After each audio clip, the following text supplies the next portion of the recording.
Inilagay ko na yung chicken na in-slice ko ng manipis na palapad at nilagyan ko ng milk at isang itlog at nilagyan ko ng black pepper and salt.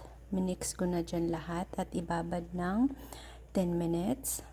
And then dito naman nilagyan ko ng breadcrumbs at saka harina. So minix ko din.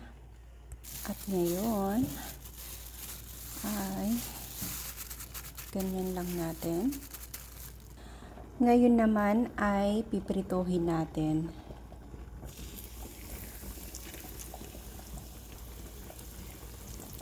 Baliktarin na natin. Yung side natin ay mashed potato. Tabi lang muna natin.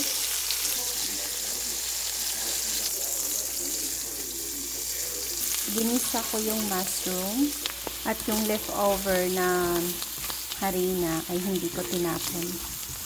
Kasi gagamitin natin ng pang gravy. Lagay natin chicken broth. Mix hanggang lumapot.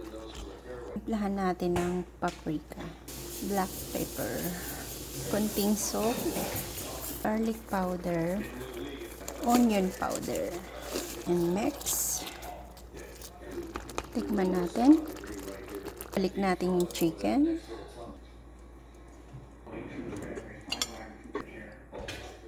Kain na tayo.